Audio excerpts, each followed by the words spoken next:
All right, so welcome to the first episode of this new series that Andrey and I are creating, where we are going to be talking about Agentic AI in DevOps. So my name is Fernando. Andrey is here.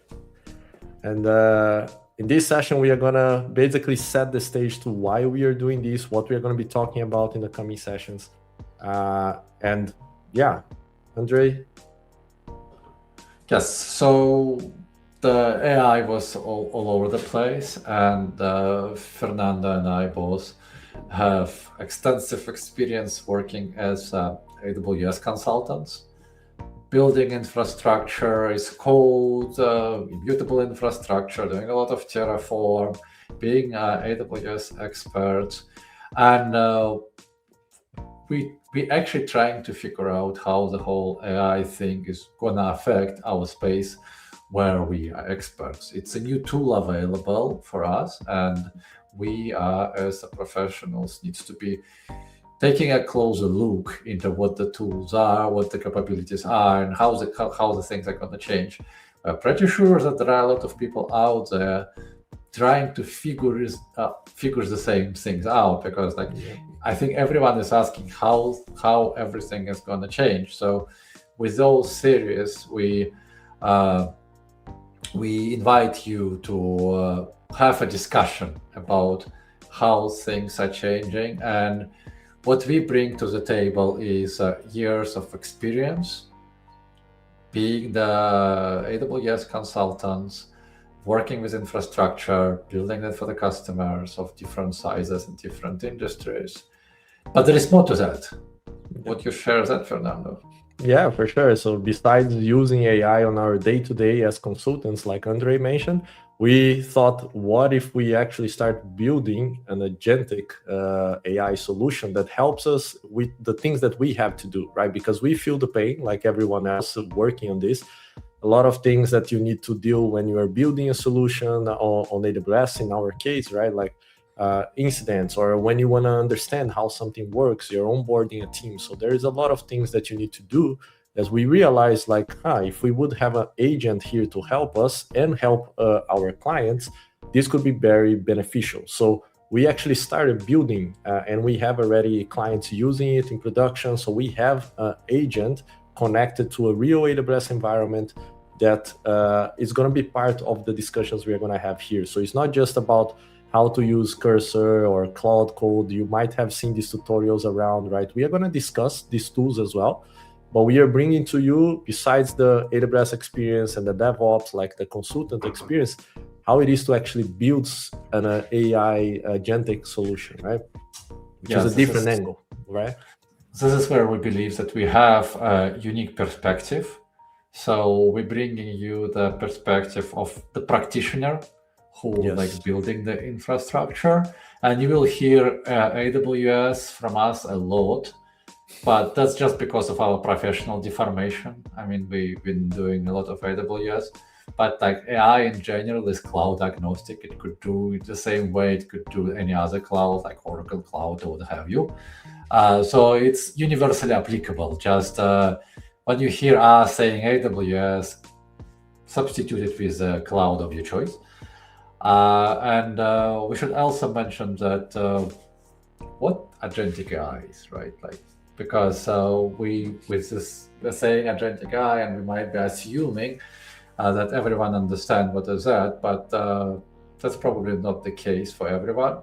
And that's why for this episode, we wanted to give you a little bit of digital archaeology about and just uncover of how the things came to be today, and the tools when they was released and what they are that you might be seeing on LinkedIn, Twitter, and other sessions, and also take an angle how they might be useful for what you do today.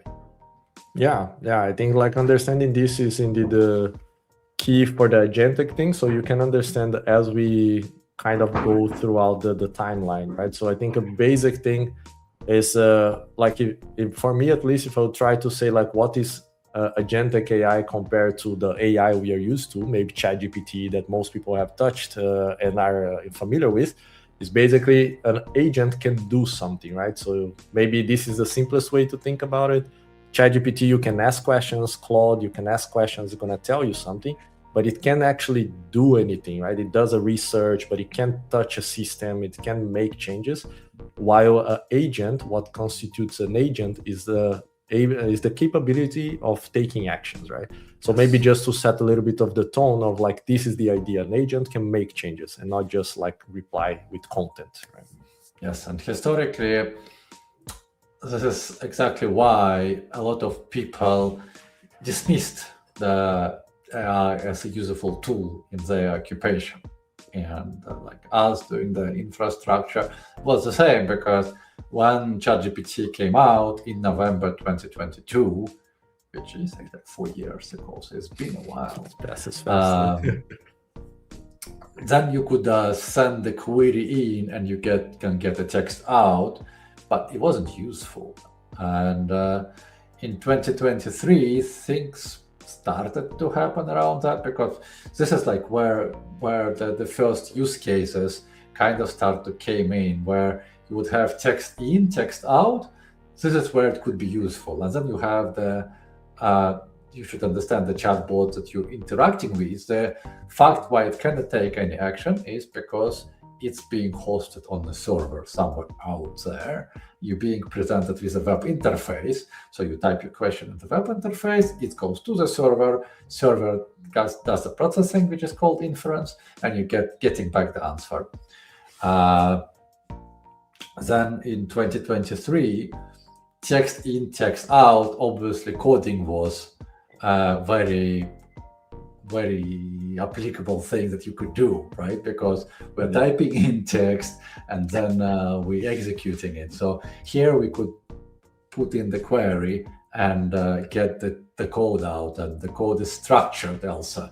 So it's very well understood in a way that it follows the rules. So that's why it's very easy to produce, for AI to produce the code, because it's structured and it follows the rules, and it's easy to verify that the output. And in 2023, we seen Cursor coming to the scene. So it was like one of the first I should say agentic, but it was like first AI infused IDEs or AI native IDEs that was like built to be integrated with AI. And Copilot. Do you want to talk about Copilot, Fernando? Yeah, I think GitHub Copilot was, I think, one very common one around 2023. A lot of people tried to use it because we were using GitHub. So, but my experience, so I use, I think, basically all of the tools we are going to talk about. With Copilot, I remember back then, I had this aha moment when I was trying to create like some basic data for a test, and it kind of understood exactly what I was going to write before I put that. The structure, it even went online and did some research and gave me like a zip code that matched the address that I had. And that was like, wow, okay, so this is not very simple autocomplete, but it's a more, let's say, smarter one. But I still had a bit of this feeling of, this feels more like an autocomplete tool than actually something that creates like a code from an idea, right? And that was my experience with Copilot back then. Yeah, I would say like the feeling of autocomplete, I think that's the era of 2023. That was like the general feeling there. That's like a very clever autocomplete. You could do stuff much faster. You could also like invoke a little bit of prompt, I believe, like inline. But true. The models were still like like the specifications we have today. So it was still like a lot of room for improvement, and that's why it felt a little bit slower. And when we've been doing the research, surprisingly, there probably will be more tools released during that time, but they haven't made it to our radar. And the only tools that did make it to our radar was Windsurf. Yeah, in 2024, right? Apparently was quiet. For some reason. It was quiet, but it was another thing about 2024. It was quiet, yes, but at the same time, I believe it was in 2024 when people started to come up with the idea of MCPs. right? It was Anthropic coming up with the idea of MCP. Yeah. And I believe that was in 2024, which might be wrong. Yeah, maybe, but I think it was a year of maturing, right? Like there was a lot of research, because you're gonna see in 2025, then a lot of things came out. So I think Cursor and Windsurf kind of set the tone to like, okay, this is kind of how the future of software development and like the whole tech industry is gonna start working, where you don't have an autocomplete, but you actually have an agent that can write the code for you, right? So you can plan what you want to do together with that agent. And then instead of you writing the code, which was what GitHub Copilot would still do, like I start writing the code, it kind of autocompletes, but I need to think about the logic and kind of structure the things. With Cursor and Windsurf 23, 2024, it kind of set the tone and things start to mature, so that in 2025, there was a explosion of new things come out, right? Like in that area. We'll get to it. I did a quick query, and if you had to believe the Google AI overview, which you probably shouldn't, but if you had to believe it, November 25th was one of 2024. That was when Anthropic released the concept of MCP. And that's why I'm always confusing, because like it was in the end of 2024, and like it came in to the human consciousness and more like in 2025. So, but that was 2024, I think, was a year of exploration, since people were trying to think, how could we do more with this? It looks useful, that the models, it looks useful, how we can do more with this. And MCP was a first approach that people started to explore. And through MCP server, you would connect the external system to your model, and you could say and basically by in 2024, I believe both Anthropic and OpenAI released the desktop applications, and that was like the first step towards the agentic, because first, like when you do the chatbot in a web browser, it disconnected from everything. Now they have idea of connectors where you connect a lot of systems, which is very similar to MCP. So they have access to the more context, and we can talk more about context later. But in 2024, they were releasing those on desktop wrappers that will still be calling out the model on the server, but since they're running locally, they can do more because they have access to your system. Like when they're running in the browser, they have to break out from the browser isolation. That's why it's really hard to do anything. And browser is built to isolate all the internet radiation that is happening there and all the dangers of the internet. Yeah, definitely true. As we start running, I think these IDEs were the first moment when indeed the AI has access to files on your machine.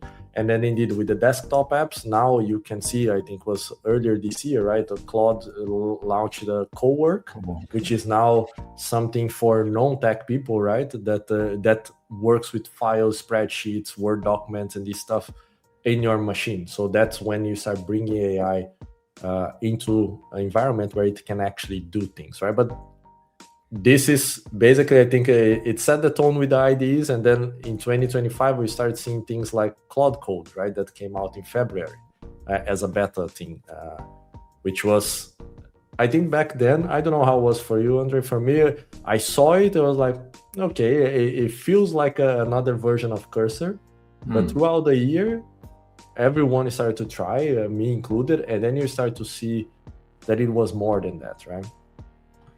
So much that it became GA more like a middle of the year, around May. But it was interesting to see that indeed with that basis, that in 2025 we started having multiple launches, right? With Client. So you mentioned a tool called Client. That one I was not familiar with. Do you have any insights? I haven't. Well, it's like similar to Cloud Code, and it's been mentioned to me by many people. So it's like open source agentic tool that you can run locally. However, before I want to mention it, I want to just wrap up 2024. And if you look at 2024 from the perspective of people working like in DevOps industry, 2024 haven't brought much of the changes. I mean, you had chatbots that you could ask questions to troubleshoot. There was like attempts of AWS to plug in some AI into the web console, but it wasn't working very well at all. And another thing is like if you ask questions from the chatbot that doesn't have access to your context, the answer were like hit and miss. Time to time it would give you an idea of what it is, but it in most cases will not tell you what the problem is because it has no idea what you got. So it will generalize or hallucinate or whatever. And so that's why it was still quite a bit of dismissal happening in that industry. It was we started to feel it in coding, but like when it came to so you could write your Terraform faster. That was useful, but there is always quite a lot of troubleshooting involved when it comes to the infrastructure. And that, I would say that probably is the most time-consuming activity, and there AI still wasn't useful much. But in 2025, it started to change rapidly. As Fernando mentioned, in February, we got Cloud Code, and it was the client thing, and we also got Amazon Q CLI in the March of 2025, and I actually spent quite a bit of time with that thing because I was like, I'm still immersed into the AWS community builders and Slack and everything, and it was all over the place. So for me, it was easy to miss Cloud Code, but it was very hard to miss Amazon Q CLI. So that was very interesting since what it allowed you was a program that you run in a terminal, and imagine you have your AWS credentials already set in that terminal. So when you run the program, it will inherit those credentials. It will have access to the account where you currently logged in. And then if you have a problem in there, in that account, you can ask Amazon Q CLI, say like, go troubleshoot it for me. And it will call AWS CLI or its own tools, and we should talk more about tools later, maybe next episode, because that one will be a little bit too long. But I think next episode we will go into context and the tools and everything. Makes sense. But basically, AWS CLI will calling the AWS CLI on your behalf, collecting the data, processing the data, and giving you hypotheses. It could even change things for you if you have permissions. So that was actually quite a big deal. And where it was immensely useful, it could process logs. So you could ask it to fetch logs and process it for you, like count the number of issues and so on and so on. Or like generate a report, like go check all the infrastructure, generate the report. There was like two big issues and with that, in my opinion. And one is that it had no idea what you have. So like as with any LLM, it has no idea about reality. It has all the knowledge stored when the model was created, but it needs to have context loaded so it's aware of what's going on. With QCLI, you ask the question, say like, my redshift is not fitting well. It's like, all right, let's see what kind of redshifts you have. And it will do it all the time.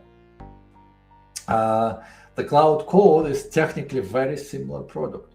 So it's the same CLI application that's running, have access to your credentials, and can call tools on your behalf, like CLI tools. And this is why MCP concept is starting to fade in now, because those local agentic tools able to call CLI on your behalf and kind of impersonate you and achieve things comparing to like similar how you would do it. Yeah, and I've seen also like with this whole idea of tools and skills for these agents replacing MCPs, also to make things more deterministic, right? Like, so you can call an API through a script, because before it was a challenge to make like a model write the exact command to kind of send like in a deterministic way, right? So you know it's always going to work. And then you had the MCP kind of doing the bridge between these two words. And then it came up with these ideas of skills, and then just tell the LLM to say like, hey, call this script. And the script is basically a piece of code that then now calls the API like we would do before. And then you know every time that's going to work, right?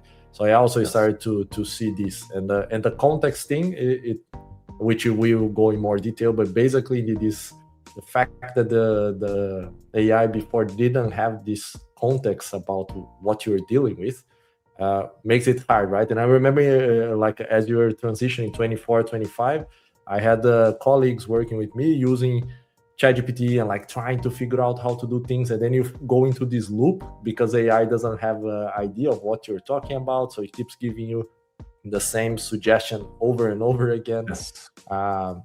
But things improved a lot since then, right? But it was an interesting journey. Then the AWS came up with Kiro, right? I used it a little bit. I don't know how much did you use, Andrey, like Kiro? I used a lot of Kiro Yeah, when it came out. I was more a cursor guy, so curious to hear your experience. Yeah, so this cursor was always optimized for the speed, right? So of the processing, giving you code. Kiro was different. Like Kiro was very different. First of all, it came out, I believe, in July in public preview, and they were giving you access to Sonnet 4 free of charge, almost unlimited. That was a good deal. Yeah, that's nice. Yeah, that's a good deal. And another thing is that what they also had, they had like a specs. Someone told me, again, who was mentioning Klein to me, that Klein also had specs-driven development, so maybe Klein was like a little bit ahead of them, but they kind of did it in a very good way. So where you want to do something, you would fire up the Kiro and you want to build a feature. You would give a description of the feature, it will build a list of requirements for you. Out of that, it will build a design spec and then implementation specification.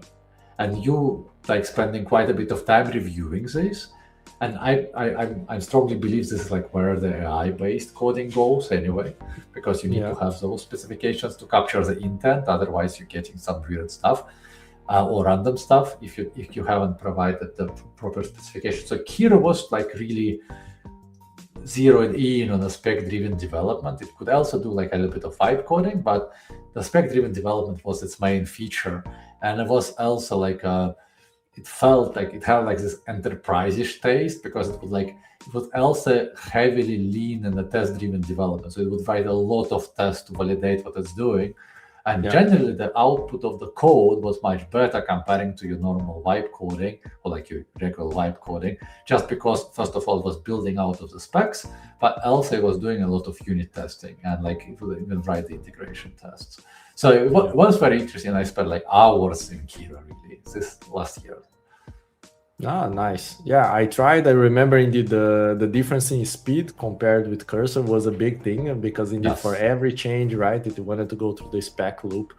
But I remember I liked a lot indeed this idea of the spec, so I tried to bring it into Cursor with the idea of planning, always creating a plan and a clear definition before writing any kind of code, and that helped a lot already. But it's not as, let's say, strict, right? Like as structured maybe as Kiro. Yeah, exactly. And the planning mode is, I think maybe Kiro and Klein, they kind of inspired other tools. So the Cloud Code got the planning tool, Cursor got the planning tool. And if you're doing the ID, if you're writing the code using AI, planning mode is probably the best place for you to start all the time, because you want to talk to the AI about what you are doing. So it has a plan, you can review the plan, and then it executes. Otherwise, you're just doing the Google version of like, I'm feeling lucky. Just putting something in the search box and like, I'm feeling lucky. Yeah, it's a good analogy, true.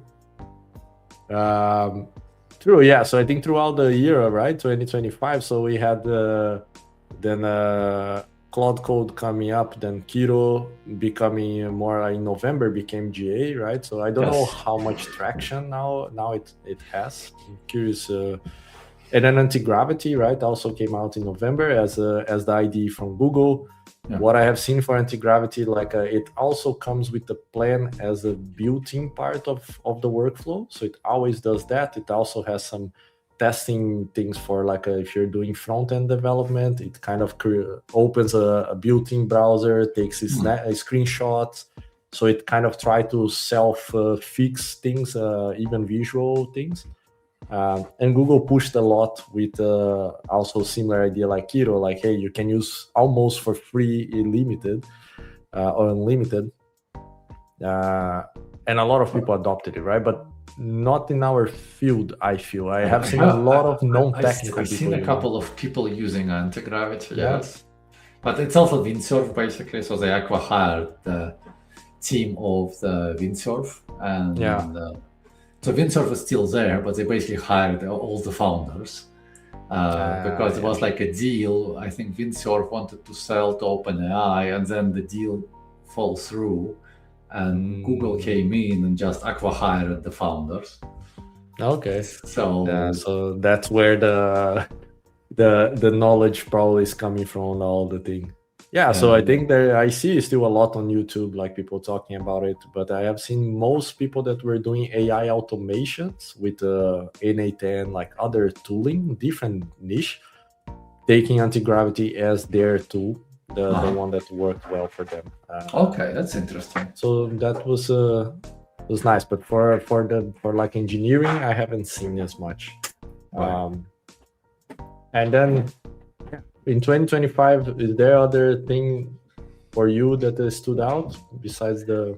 Yeah, so we could also mention that basically any other SaaS tools that you might be using today, try to do an AI play, right? So there was quite a bit of going on with all the monitoring tools, trying to parse logs automatically. Sentry, for instance, trying to give you suggestions what the problem is. But I actually have an opinion about that. So I do think that most of those AI plays will fail just because all of those tools are having only like a piece of the picture. Like for instance, your monitoring tool, better uptime that we use on many projects. Yeah, it's receiving the alert, but like it has no idea. Like if you're not sending logs to the better uptime, they have no idea. So like they cannot do much with that, even like if they have the best AI out there. And like even if they have logs, they don't have other context like the source code.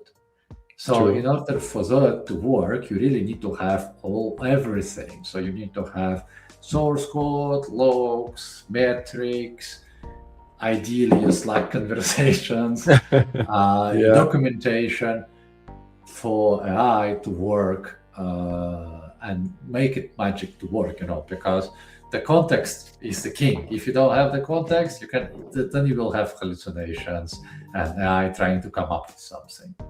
Yeah, and it matches, I think, the reality of human engineers, right? Like if you join a team and an application crashes and you don't have any context, you will start guessing what could be the cause. While indeed, if you can look at the code, look at the infrastructure, the documentation, then and you get the person who built the thing and went through the whole journey knows, here's where we need to look, right? While if you don't have any context, then you start guessing around. And I think that has been my experience as well with these tools that try to give a suggestion based on the partial information, that it might give you some direction, but a lot of times it's just a guess, right? Like because they have zero idea of what's running in the background. And if you summarize 2025, so 2025 was like a little bit of breakthrough year where there was a lot of stuff that is actually useful for our occupation. Like starting with the Amazon QCLI in March, I did multiple meetup sessions on that, and I've seen people using it. I used it myself quite a lot for the troubleshooting, and was immensely useful. If you haven't tried any kind of agentic AI locally, I would start there. But now it's called Kira Dev. So like if you are in Amazon land, it's maybe one of the ones that you can try. The cloud code is all over the place, kind of the same thing. I mean, like they're very similar. They might be acting a little bit differently depending on the training and the system prompt and the tools available. But generally, like all those tools, like open code we haven't mentioned. So it's like very similar to cloud code, but open source, released May last year, Klein and so on. So all of them are kind of the same. that in most cases we'll be calling the same model. There is a perception between people that cloud code might be working a little bit better with Anthropic models, and Anthropic models considered to be the best models out there right now. I'm not sure about that, but well, you make your own opinion. And other things that's kind of flying under the radar for some of the people is, like, for instance, using Cursor or Hero as IDE. You don't have to be a CLI tool, because those now can also call all the local tools, and they do call them. Like, for instance, when you're coding in Hero, you're writing in Python, it will be able to run your Python unit tests and see the output. It could also run the AWS CLI and go into your cloud. So that's kind of flying a little bit of under radar, because I could see a lot of people talking that this you need to have like CLI, that's like running terminal, and that's agentic. But those IDEs actually can do the same thing, and that's kind of general misconception that I observed quite a bit. Oh, really? That's interesting. Yeah, because so not realizing that in the chat window of Cursor, or they can also they actually running the local tools all the time. Yeah. I mean, like you're coding Python, it's running the unit tests there, but as well it could run AWS CLI the same way. Yeah, no, that makes sense. I have seen indeed like people were running tests. Someone that was working with me, and he was copy and pasting like the output of the test into the chat. They said you can just tell the chat to run the tests until they work, right, and fix, so then it can see the output and everything. You don't need to keep copy and pasting. But it's I think a bit of this workflow, right? That is something for us in general to understand, like how is the new workflow when you're developing with these kind of tools. Like how much do you do manually, how much do you delegate? So it's it's a different way to think. So it can be a topic for another session where we discuss what is our workflow nowadays. Yeah, exactly. So we should definitely talk about the workflow we use, but I think next time we will focus on context and the tools, and that will give us opportunity to tell a little bit more about what we are building. Yeah, and so I think you're to maybe complete this this first session. I think one thing that is definitely worth mentioning is, like, as we enter 2026 in January, there was a tool that came out and kind of let's say people are saying broke the internet, right? OpenClaw, which was basically a agent that someone developed. I mean, you can look into that, but I think the main thing that got people's attention is that for the first time they saw something where the AI agent or the AI could reach out to you, be proactive, right? So you could let it run in the background. So as an example for our use case, let's imagine you say, hey agent, keep watching my logs, and if you see an error, do a research on what could be the thing and send me a message already with the investigation of what could be the cause of this incident, right? I give you a better one. Go ahead. So like you get AWS health notifications, and if you ever got AWS health notifications, you know how horrific they are to read. They tell you, like, Lambda with an execution environment, Node 20 is out of life, and you might have a Lambda somewhere out there running it. True. Boy. Go search in a multi-account environment. You have the 50 account, and now you need to go and check it. I mean, that's like the ideal application of the Agentic AI, where you get the health notification, and then you search for what you have, and you present a human with a much better explanation of like, look, this is coming up. Those resources are affected. This is what you need to do. Do you want me to do that? That's like would be ideal. I mean, like us as a DevOps engineers, for us, this is toil, right? Like all those deprecations, this is not a value add. It's toil that we just need to do in order to keep system up to date, just because we are running on the cloud, and cloud deprecates things. It's normal. But this is where, in the current state of AI, the AI agents are useful. Like you would not probably let agent to run all of the infrastructure because I don't think we are there yet.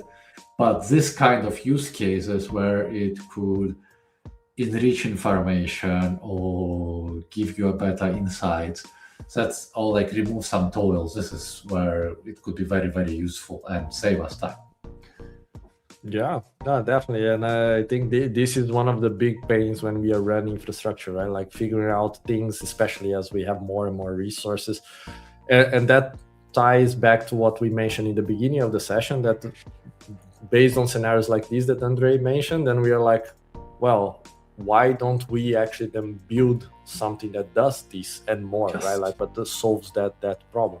So that's exactly what we started doing. And like we mentioned before, we ourselves are using it on a daily basis. We have customers using it, and start to learn also the trade-off of different things on the architectural side of building such a tool, right? And throughout the next sessions, we're going to talk about different things like context, like how do we handle RAG, like all of these kind of things that we are learning as we build something that's actually out there in the world, trying to solve real problems like this, right? Save time, take action when needed. So yeah, I think. So that was enough for today. If you listen till the end, thank you very much. Stay tuned. We're gonna do this weekly, and next time we're gonna be talking more about the tools and the context. Before we can go, we need to cover the bases and the foundations before we can dive into more advanced stuff. Thank you for tuning in. Awesome. Yeah, thank you. And see you in the next one. Bye-bye.